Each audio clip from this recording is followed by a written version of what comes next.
Relax your shoulders. Take a slow breath in and let it go.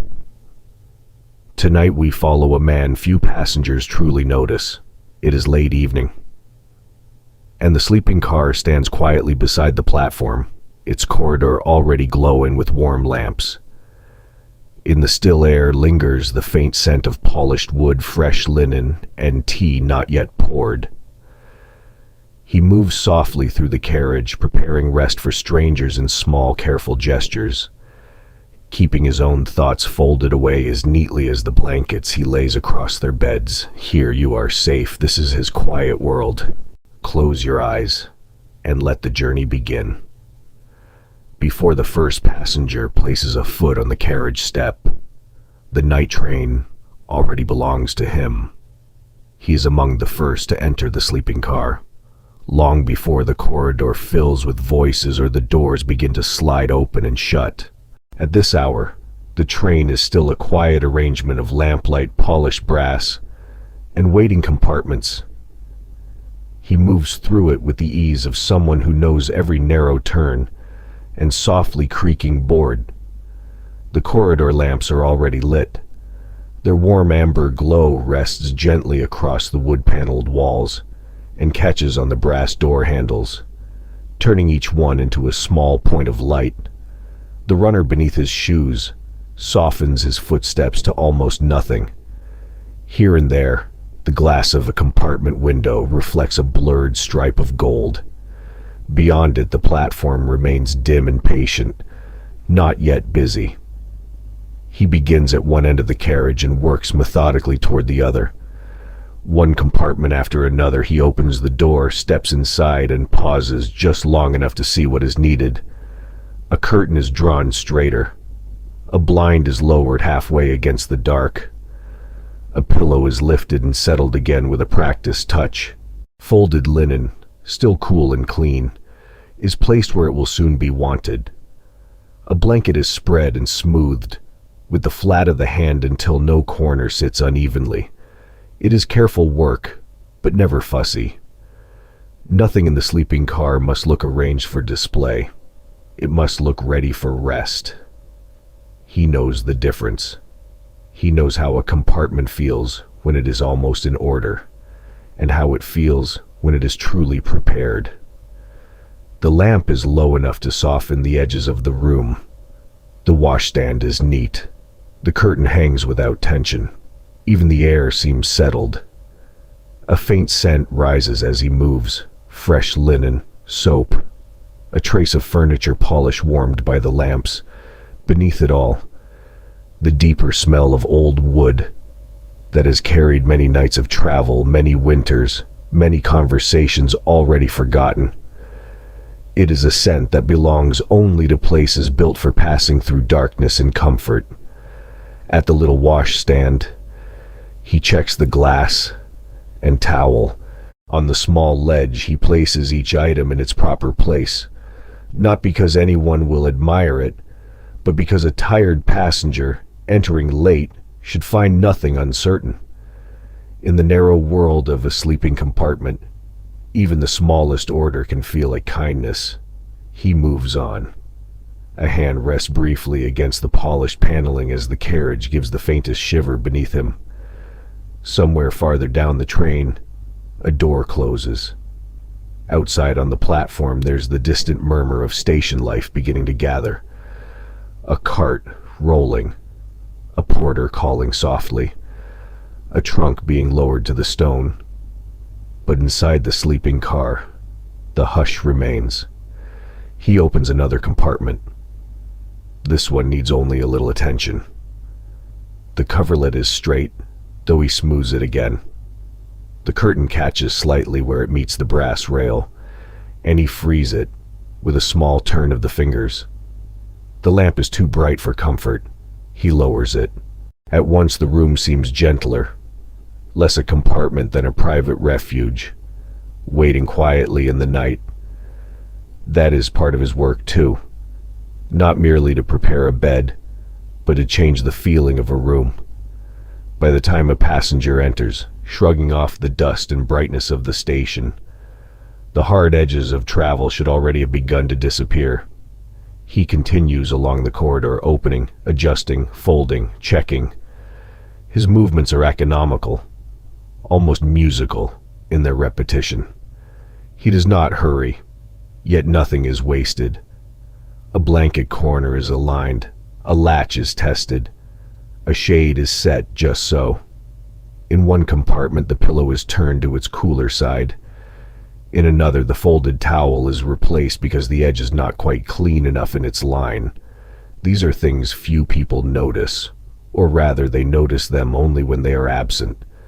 A compartment that has been prepared well offers its comfort silently. It asks nothing. It explains nothing. It simply receives the traveler and lets the body unclench little by little without quite knowing why.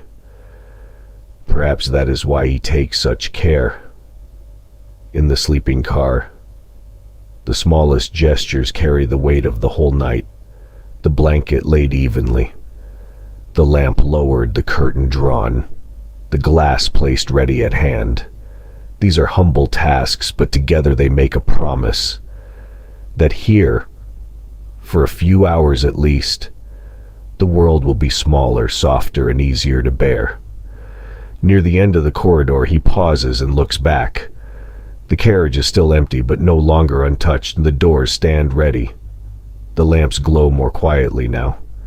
Behind each polished panel waits a little room prepared against the dark.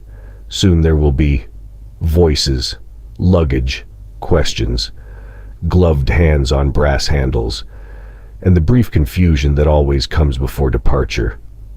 But not yet. For a moment longer, the sleeping car belongs to silence, lamplight, and the man who has made it ready. The first passengers do not arrive all at once. At first there are only signs of them. A murmur beyond the windows, the soft roll of wheels over the platform stones, the low exchange of voices beneath the station lamps. Then, one by one, they begin to appear at the carriage door, carrying the little signs of departure with them. Gloves, ticket cases, travel coats, worn leather bags, and the faint chill of the night air still clinging to their sleeves. He is there to receive them, not grandly, and not with the brightness of a hotel clerk or the urgency of a station porter. His welcome is quieter than that. A hand ready at the carriage step, a door opened without haste, a glance at the ticket, brief and practiced, a few softly spoken words. This way. Yes, just here. The second compartment on the left. Mind the step. Each traveler enters with a different kind of weariness. Some are already half withdrawn into themselves, relieved simply to have reached the train before departure. Others carry the lingering restlessness of the station with them, as if the bustle of lamps and trunks and clocks still clings to the body even after the door has shut behind them. One passenger speaks too quickly, another not at all. One looks immediately for the window, another for the place to set down a hat box or book. He notices these things without seeming to notice them. It is part of his quiet skill to read what is needed from very little. A man who asks twice what time they will arrive is often a man afraid of sleeping too deeply. A woman who places her gloves in a careful pair beside the pillow will likely prefer everything around her to remain just so. A younger traveler who keeps returning to the corridor under one pretext or another may not yet have learned how to settle into the strangeness of a night train. He does not judge any of them. He only makes room for their habits. When a case is too heavy for the narrow compartment, he lifts it in without fuss. When a door sticks slightly before closing, he eases it shut with the heel of his hand. When someone asks if there will be tea later, he answers in the same low tone he uses for every practical kindness, as though the night ahead is already arranged, and all that remains is to move gently through it. Soon the corridor begins to change. It is no longer empty, but neither is it busy in the way a platform is busy. It becomes something narrower, softer, and more private. A place of passing silhouettes, half-open doors, the rustle of coats being removed, the quiet thud of a bag set down on the floor. Lamplight catches briefly on brass fittings on spectacles, on a traveling flask, on the silver edge of a brush withdrawn from a case. From one compartment comes the sound of paper being unfolded. From another, the gentle clink of a glass placed on its shelf.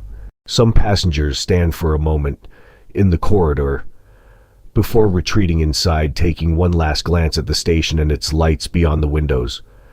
Others disappear at once behind their doors, eager already for enclosure, for the relief of not being observed. He passes among them with practiced ease. He knows when to remain near and when to become almost invisible. If a passenger is uncertain, he appears. If a passenger has begun to settle, he recedes. There's an art in this, though few would think to call it one. To serve well in the sleeping car is not only to help, but to help lightly, so lightly that the traveler feels not attended to, but quietly supported by the carriage itself. As departure draws nearer, the sounds outside grow dimmer, as though the train has begun, even before moving, to separate itself from the station. The platform voices are now muffled through glass and curtain. Somewhere down the length of the train, a door closes firmly. A whistle sounds in the distance, not yet urgent. The passengers, too, begin to lower their own voices without deciding to. It happens naturally, as if the corridor lamps and polished wood invite a different kind of speech. This is one of the hours he knows best. The brief hour when strangers are still awake, still carrying their own thoughts, their own destinations, their own private reasons for travel, and yet have all stepped into the same narrow world of soft light and moving sleep. He can feel the carriage gathering itself around them. The compartments are no longer merely prepared. They are inhabited now. A book lies face down on a folded blanket. A scarf has been hung near the mirror. Someone has loosened a collar. Someone else has set aside a watch, a letter, a train timetable to be checked one more time before bed. Such small signs are enough. They tell him which passengers will want tea late, which will sleep at once, which may linger over the dark window after the train has left the station behind. And somewhere among them, there will always be one or two who are uneasy without saying so. Passengers who ask practical questions only to disguise a quieter discomfort, the old human unease of surrendering the night to motion, to darkness, to unfamiliar walls. For them too, his work has already begun. A calm answer. A steady hand on the compartment latch. A lamp set right. A door that closes softly and stays closed. Sometimes comfort enters not with words, but with order. By the time the last passengers have found their places, the corridor is softened into evening.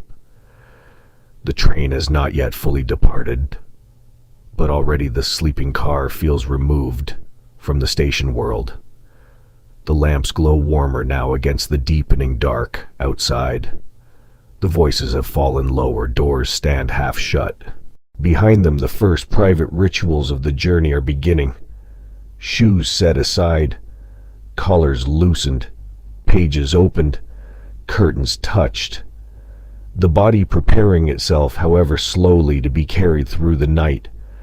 And he, moving quietly from one end of the carriage to the other, is the one who helps the long unsettledness of departure become something gentler, something almost like rest. Once the first unease of departure has passed, his work changes. It grows quieter. The practical questions have mostly been answered. The luggage is stowed. The doors no longer open and close so often. The corridor, though still awake, has begun to accept the slower rhythm that belongs only to night trains. a rhythm of lowered voices, softened lamplight, and movements made with greater care because others are already beginning to drift inward. This is the hour of preparation. Not preparation for travel, for that is already underway, but preparation for sleep. He moves again along the carriage, this time not to guide or explain, but to transform. In one compartment, he lowers the berth. The motion is practiced and controlled, done with such steadiness that the mechanism gives only the gentlest sound before settling into place. In another, he unfolds fresh bedding and draws it smooth. A pillow is lifted, turned, and set where the head will naturally fall. A blanket, folded with clean symmetry, is opened and laid ready against the chill that may gather later in the night. He works with the calm precision of someone who knows that comfort is built from small exactnesses. A corner left twisted can be felt in the dark. A lamp left too bright keeps wakefulness alive longer than it should. A shade left too high makes the black window seem colder than it is. He notices such things before anyone asks. Perhaps that is what makes the sleeping car feel different from other places of travel. It is not only that one may sleep there, but that sleep has been considered in advance. Here, rest is prepared like a room, arranged like a ritual. He passes from compartment to compartment, never intruding further than necessary. Some passengers are still reading. Others sit quietly by the window, watching only their own reflection in the dark glass. One has already leaned back with eyes closed, not asleep, but willing to be.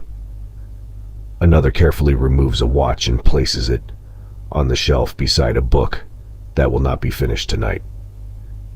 He enters each small room only as much as he must. A blanket placed within reach. A pillow adjusted. The curtain drawn a little farther. The lamp lowered until his glow becomes less a light than a softness. Often he says very little. A few words are enough. "Shall I make up the berth now, sir? Would you like the lamp lower? There is hot tea later, if you wish it." And then he is gone again, leaving behind not silence exactly, but a better kind of quiet. Even the corridor changes under his care. At the start of the evening, it was a place of passage, tickets, luggage, arrival, orientation. But now it begins to feel like the central hush of the carriage, a long, narrow ribbon of dim carpet and warm wood, where footsteps naturally become quieter, where the lamps seem to float rather than shine, where every closed door promises a little chamber of privacy beyond it. He moves through this corridor with the carriage's motion already in his body. He knows where to place a hand against the paneling when the train sways. He knows how to carry folded linen without brushing the walls. He knows how to set down a glass or touch a latch so that nothing rings sharply in the night. Such knowledge is rarely spoken of, yet it belongs to the craft as surely as any timetable or route. To work in a sleeping car is, in some sense, to learn the etiquette of silence, how to walk without announcing oneself, how to open a door without breaking the stillness behind it, how to let service pass through the corridor like lamplight, present, useful, and gentle. In one compartment, he notices that the curtain catches slightly on its rail. He frees it with 2 fingers and lets it fall. In another, the blanket has been left too near the edge of the berth. He draws it higher. In another, a reading lamp shines directly across the pillow. He lowers it until the light falls only across the page and leaves the rest in shadow. These are small acts, so small that most passengers will forget them almost at once, yet the body does not forget. The body remembers when a room feels settled. It remembers when the edges are softened, when the pillow receives the head without resistance, when the blanket lies with enough weight to reassure, but not burden, when the corridor beyond the door no longer feels public, but protected. For a few hours, that is what he is making. Not luxury alone, though there may be some of that in the polished brass and clean linen. Not order alone, though order matters. He is making permission. Permission for strangers to release the posture of travel. Permission to set aside destination, schedule, and self-consciousness. Permission to become for the length of the night simply a sleeping body carried forward in the dark. He continues his round. Here a pillow.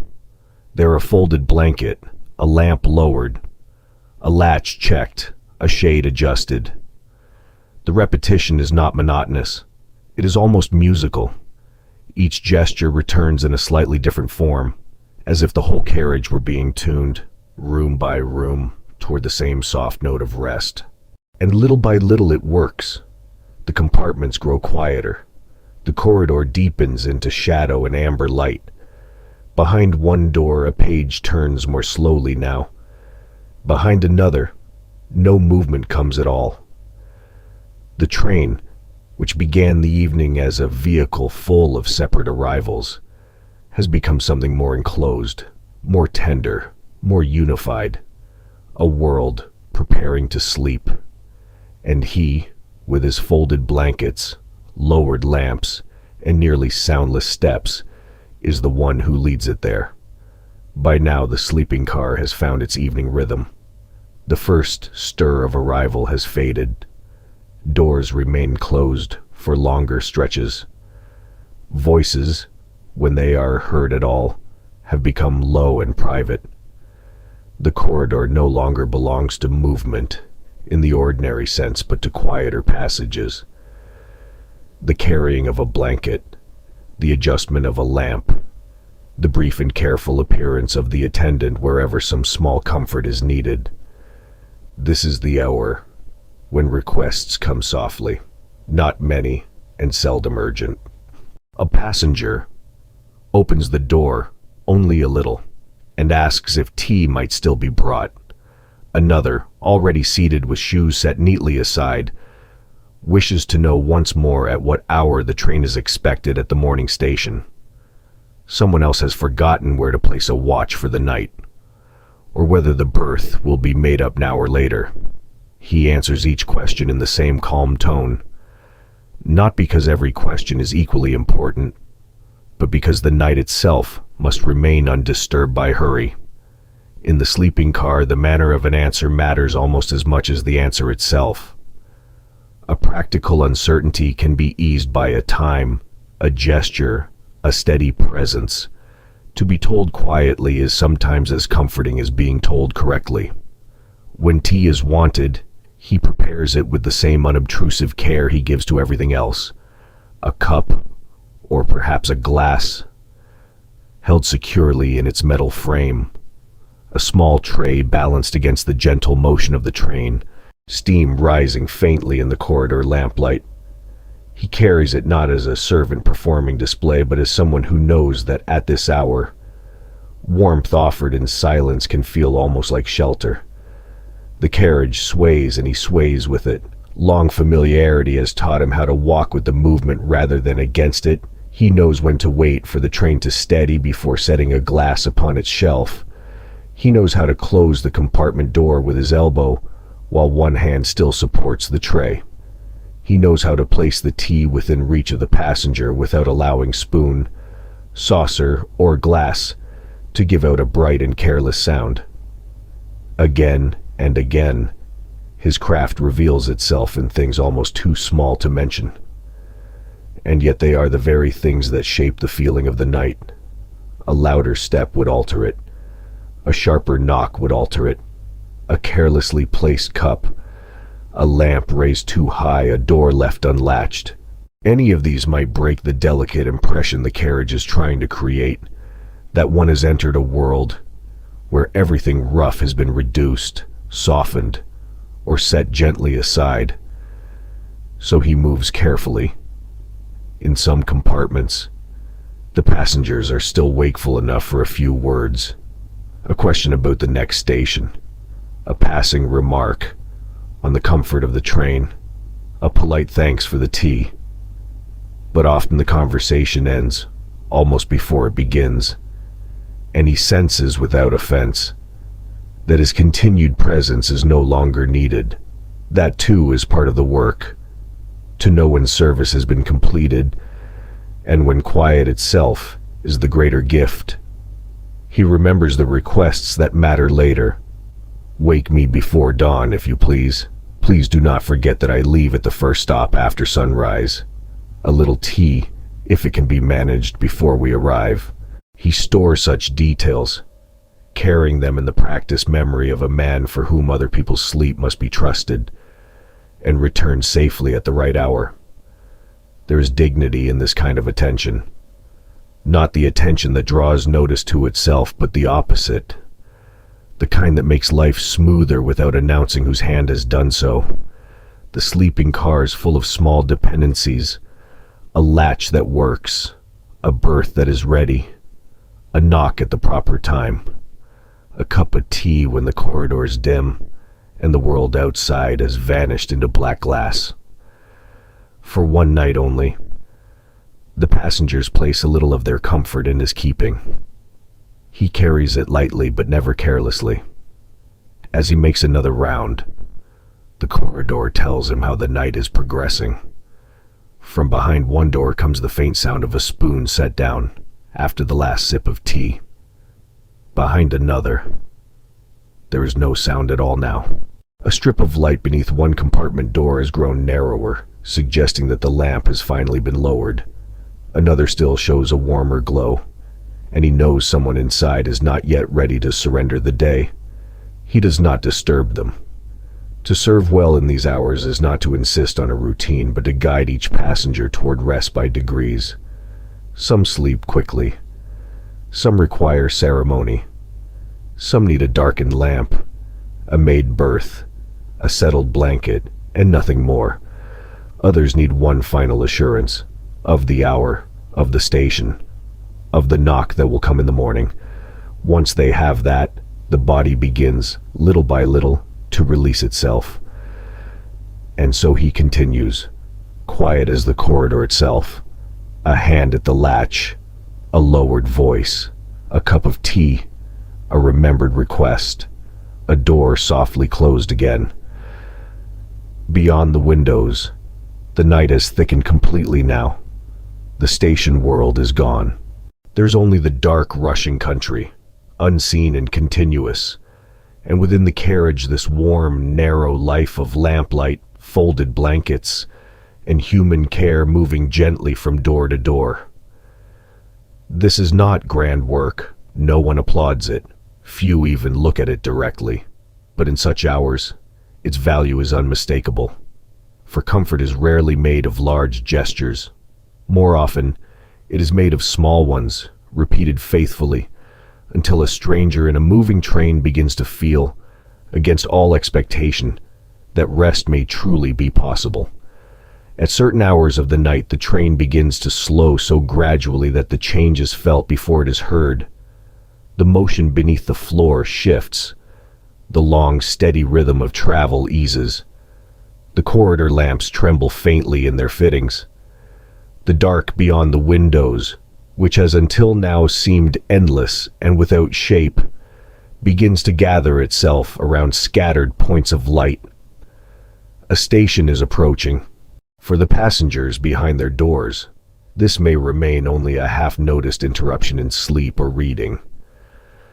A different cadence in the movement, a brief awareness of arrival before the train carries them on again. But for him, these pauses are part of the night's true pattern. He is already attentive before the carriage stops. He knows which doors may need checking, whether any passenger is expected to board, whether the halt will be brief enough to feel like a breath or long enough to let cold enter the corridor if a door is opened too carelessly. When the train comes finally to stillness, it does so with a gentleness that makes the station outside seem almost unreal. After the enclosed warmth of the carriage, the platform appears in fragments, Yellow lamps suspended in mist, a clock face pale against the dark, a porter moving slowly beneath a burden, a stretch of stone disappearing almost at once into blackness beyond the station's narrow ring of light. He steps down for a moment into the colder air. At once everything changes. The warmth of polished wood and linen is replaced by the clean night chill of iron, stone, and damp air. Sound travels differently here. A footstep on the platform is sharper than one on the corridor runner. The soft noises of the carriage, so familiar within, become muffled behind the carriage wall. Somewhere farther along the train, a door opens, then closes. A voice is heard and lost again. Steam or breath drifts pale beneath the lamps. He never lingers, without purpose. A glance down the platform, a hand on the rail. A brief exchange with another railway man. A check that all is in order.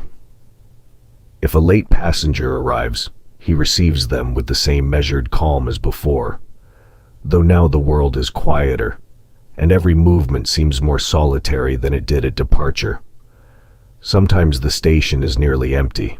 No more than a single figure waiting under the light, a pile of luggage, a signal lamp glowing at the far end, and beyond all that the suggestion of sleeping streets or open country hidden by darkness. At such moments the train feels less like public transport than a passing vessel of warmth and order, stopping only briefly at the edge of a much colder world. Inside, carpet, lamplight, brass, folded blankets, sleeping passengers behind paneled doors. Outside, mist, stone, darkness, distance. He belongs for a moment to both worlds. He is of the train, and yet it is his task to step outside it, to meet the platform air, to stand between stillness and motion, between the brief fixity of the station and the long onward pull of the rails. Then, as quietly as it came, the pause ends. A signal changes. A distant sound carries down the track. The car gives a faint, answering shudder. He steps back inside, closes the door carefully behind him, and at once the carriage warmth receives him again. Warmer now after the platform cold, softer for having been briefly left. The corridor seems dimmer than before, more intimate. The hush, once interrupted, returns in fuller measure. The train begins to move, slowly at first, with the restrained power of something gathering itself. The platform lamps slide past the windows one by one. Light becomes reflection. Reflection becomes darkness. The station disappears, as if it had never existed at all. Only the motion remains.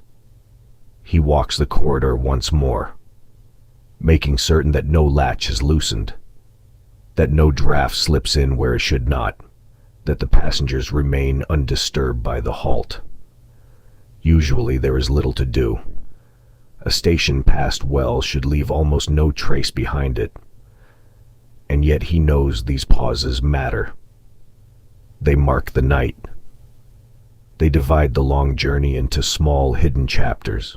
One station with mist under the lamps, another with frost on the rail, another where there is only a single voice, a single crate, a single yellow window in the station office burning against the dark. He sees them all, though most passengers will remember none of them clearly by morning. Perhaps that too is part of his solitary knowledge.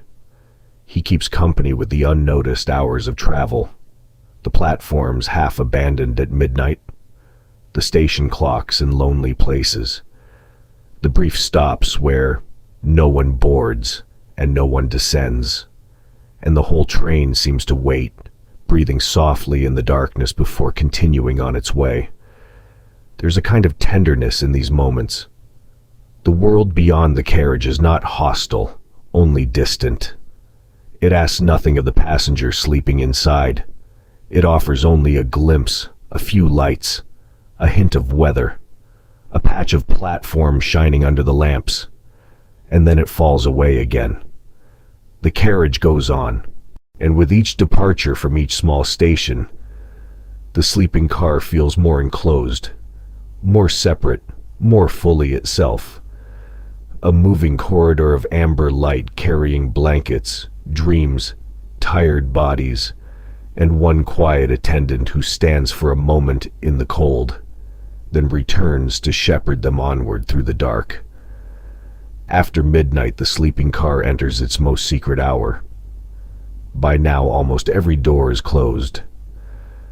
The small exchanges of the evening are over. The last cups of tea have been taken away. The final questions have been answered. The lamps lowered, the blankets drawn up. Even those passengers who were reluctant to settle have mostly yielded at last to the slow persuasion of warmth, darkness, and motion. What remains is a different kind of life, not the waking life of conversation, reading, and arrival, but the quieter life that continues behind closed doors when the train has become, for a little while, a corridor of sleeping worlds. He moves through it more slowly now. There is less to do, and yet his attention does not lessen. If anything, it grows finer. In the deeper hours of the night, one no longer listens for spoken requests. One listens for imbalance, for the small sign that something is not at rest, a latch not fully settled, a shade tapping lightly at the window frame, a draft in the corridor where no draft should be, the odd brightness under a door where the lamp has been left too high. These are the hours that require the gentlest care. The corridor is dimmer now than it was before. The lamps seem farther apart. Their amber light lies in long, quiet intervals across the runner, the wood-paneled walls, the brass handles that catch and release the glow as he passes. When he pauses, he can feel the train beneath him more clearly than at any other hour. The steady vibration under the floorboards, the slight sway of the carriage, the almost breathing rhythm of a long night journey continuing through darkness. There are sounds, but they are no longer the sounds of evening. Behind one door, a page is turned, though more slowly than before, as if the reader is already halfway claimed by sleep. Behind another, there's the soft rustle of someone changing position beneath a blanket. Farther down, a single cough, then silence. From somewhere unseen comes the faintest creak of wood, answering the motion of the train. Each sound is small, each is enclosed, and between them stretches a hush so complete that it begins to feel almost physical, as if the whole sleeping car were wrapped in a soft layer of stillness through which he alone continues to move.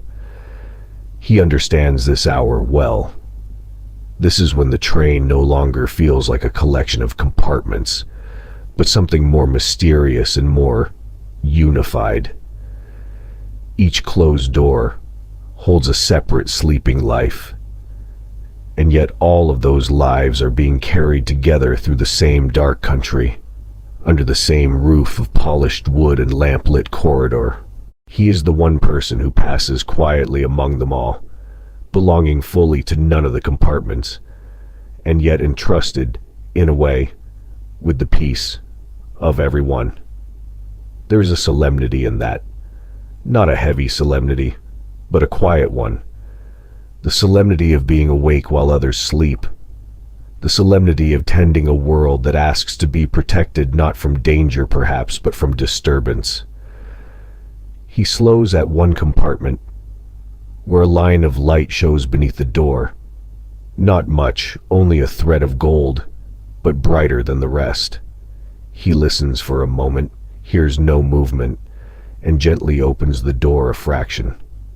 The lamp inside has been left turned a little too high, casting a pale warmth over the book slipped from a sleeper's hand. He enters only as far as needed, lowers the lamp, lifts the book, places it aside, and withdraws again without waking the passenger. The corridor closes around the moment at once, Nothing more remains of it but greater quiet. In another place, he notices that the train's movement has worked one curtain slightly loose from its proper line. He draws it back into place. Elsewhere, a door has not fully caught its latch after the station stop.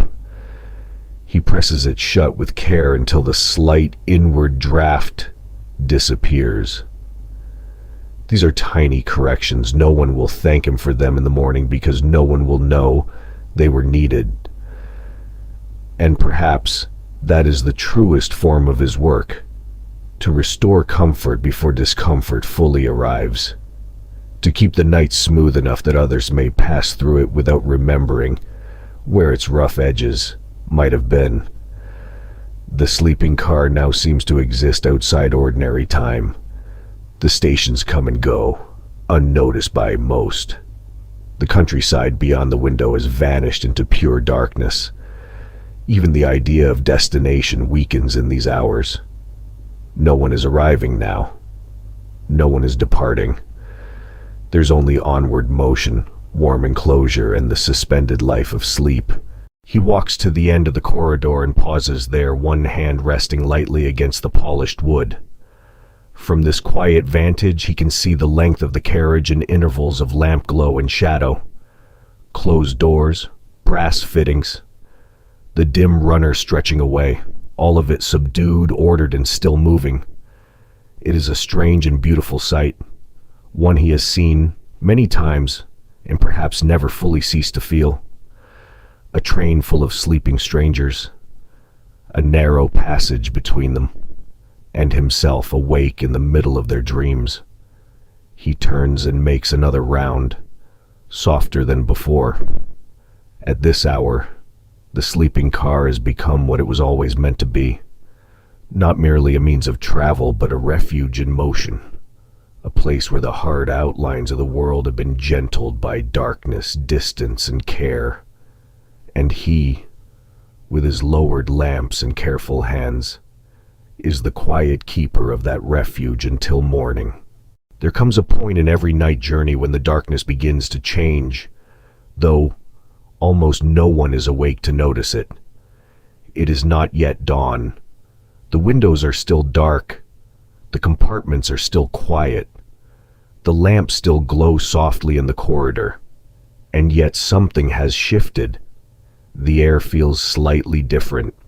The pauses at stations carry another quality.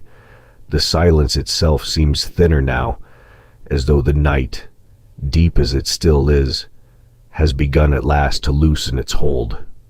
He feels this change before he sees it. Those who work through the sleeping hours often do. They know the difference between midnight and the hour that follows it, and the difference again between those long inward hours and the ones that lean, however faintly, toward morning. The train sounds the same at first, and yet not the same. The carriage sway continues, and yet beneath it there is a sense of return, of time beginning once more to move toward duties, arrivals, names of stations spoken aloud. For now, though, everything remains gentle. The passengers still sleep. Behind the compartment doors, there are only the small signs of bodies carried through the last and deepest part of the night. A steadier breathing, a quieter stillness. The occasional turn beneath blankets that have grown warm with use. Even the corridor seems to wait between one state and another. Not fully night in the old sense, not yet morning in any visible way. He begins his preparations for the early hour. Not loudly, not all at once, but with the same quiet order that has shaped the whole journey.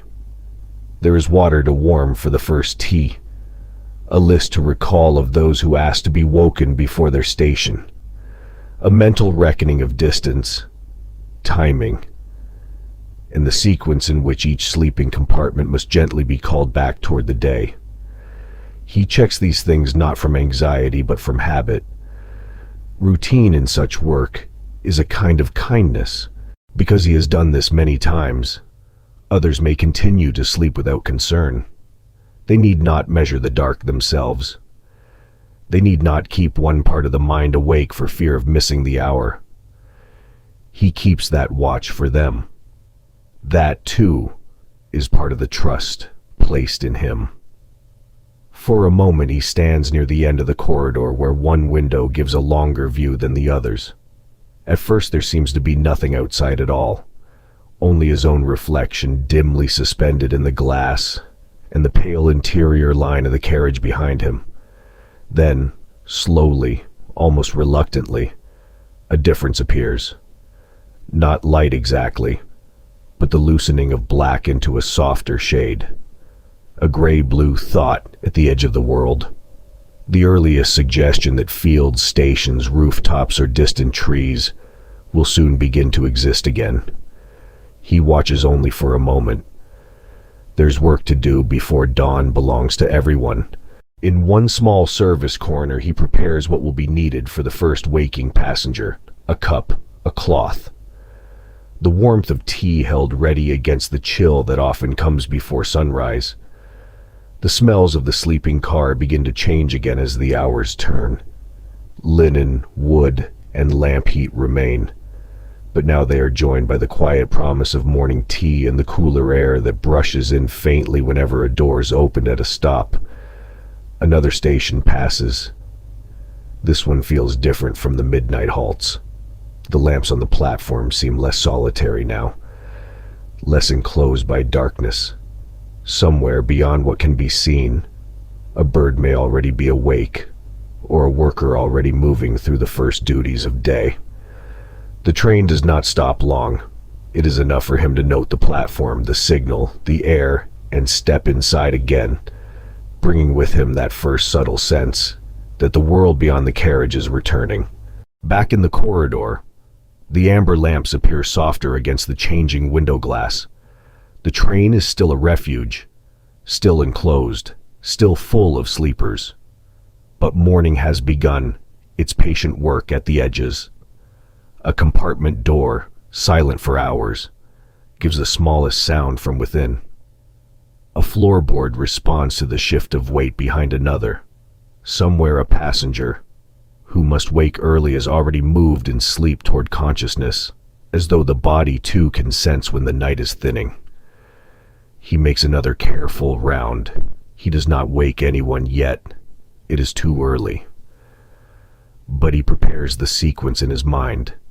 This compartment first, then the gentleman with the watch and early connection, then the woman who asked for tea before sunrise, then the quieter knock for the older passenger who requested more time to dress before arrival.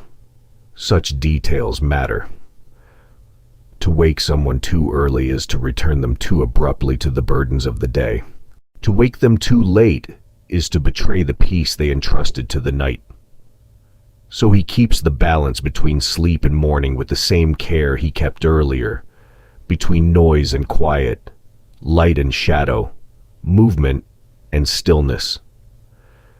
The windows are changing now in earnest. No color yet, only a gentler gray, where once there was nothing but black. The interior reflections begin to fade. Shapes outside remain uncertain, but their uncertainty is different from darkness. It is the uncertainty of things returning, not disappearing. And with that return comes a subtle change in the carriage itself. The sleeping car no longer feels suspended outside time. The world is drawing near again. Stations will soon have names and people and daylight purpose. Doors will open. Shoes will touch the corridor floor. Questions will return, though softly at first. The folded hidden life of the night will give way to the visible order of morning travel. He knows all this before any passenger opens their eyes. He is, as always, the first witness to the train's return from darkness, and so he stands for one quiet moment in the corridor, surrounded by sleeping compartments, lowered lamps, folded blankets, and the faint beginning of day beyond the glass, holding in himself the last stillness before the waking hour begins. At last, The hour arrives when the sleeping car must begin, very gently, to return the night it has been keeping. Not all at once, never all at once. Morning enters a carriage by degrees, just as sleep did. First as a thinning of darkness at the windows, then as a cooler tone in the air, then as the smallest stir. Behind one compartment door, the faint shift of a blanket, the almost silent sound of someone beginning to rise from sleep without yet fully waking. He knows which passengers must be called first. Their requests have traveled with him through the night, held quietly in memory while the train crossed darkness after darkness. The gentleman who asked to be woken before the junction, the older woman who wished for a little more time to dress, the traveler who requested tea before sunrise, and said it almost apologetically, as if such a comfort might be too much to ask of the hour. Now those small promises must be kept.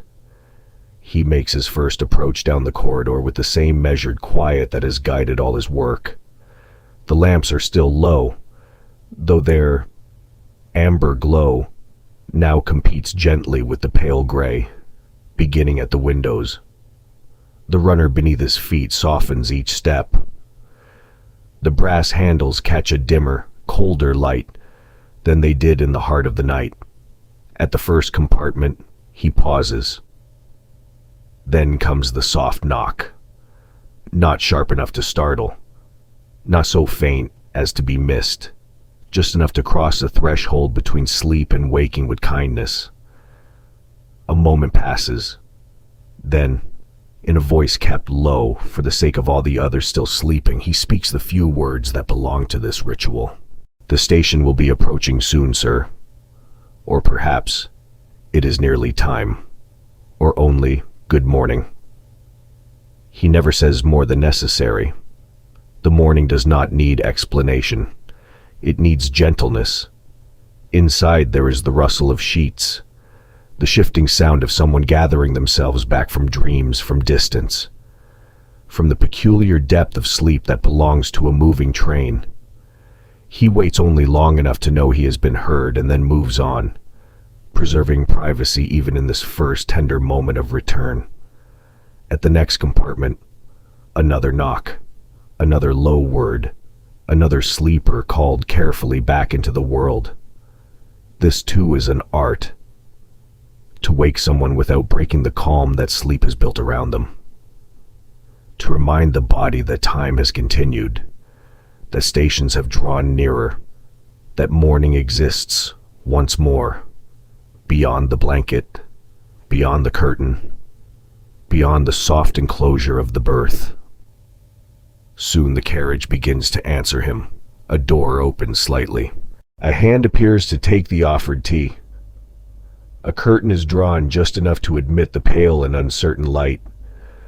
One passenger sits on the edge of the berth for a moment, not yet standing, still half within the night's protected silence. Another speaks a few words of thanks in the hushed, thickened voice of early waking. Someone reaches first for spectacles, someone else for a watch. The corridor, so long given over to secrecy and sleep, begins to live again. But even now it does not lose its softness. The sounds of morning are quieter here than anywhere else. A garment lifted from its hook, a wash basin touched, the small click of a case open, water poured, a cup set down. After the first sip of tea, no station hall, no hotel corridor, no ordinary household wakes in quite this way. The sleeping car keeps some of the night's hush even as it yields today. He moves among these first awakenings without intruding upon them.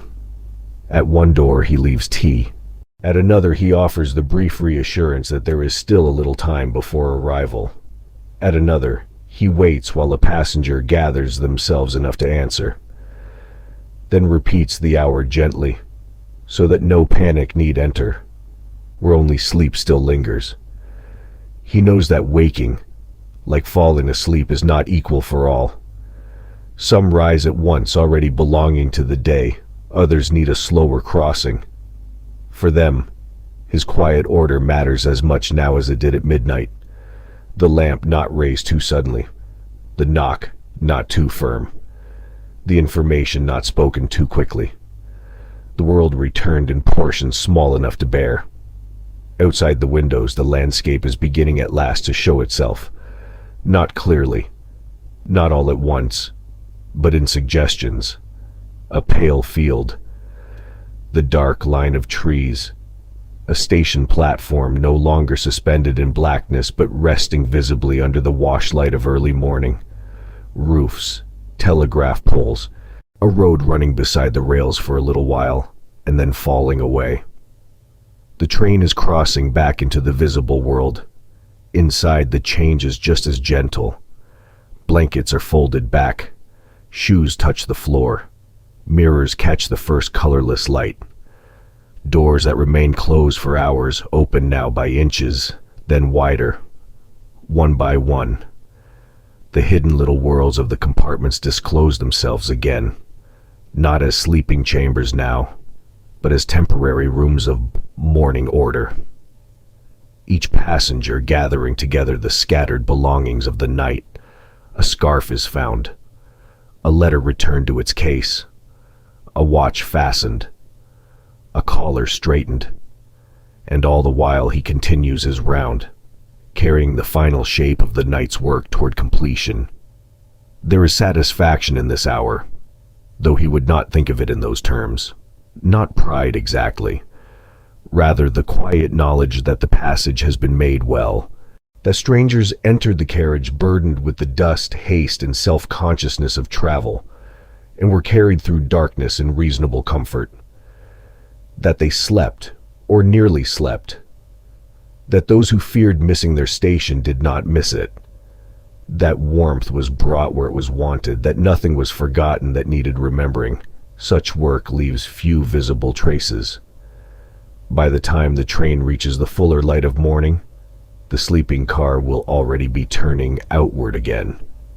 The passengers will step back into the world of timetables, platforms, greetings, onward duties, and daylight speech.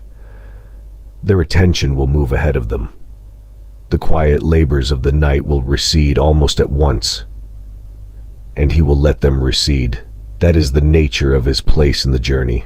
He is most necessary when he is least noticed. For a little while longer, however, the carriage still belongs partly to him and partly to the fading night. The lamps have not yet been extinguished. The corridor still holds the softness of sleep. The windows are brighter now, but not yet bright.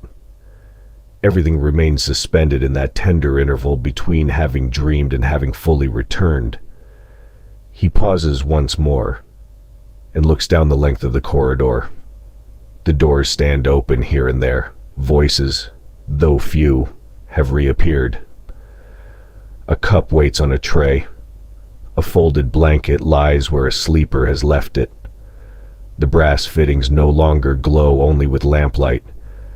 They have begun to answer the morning too, and in that mingling of amber and dawn, the whole sleeping car seems to reveal its true purpose, not simply to carry passengers from one city to another, but to bear them gently through the vulnerable hours of darkness and return them with as little harshness as possible to the day.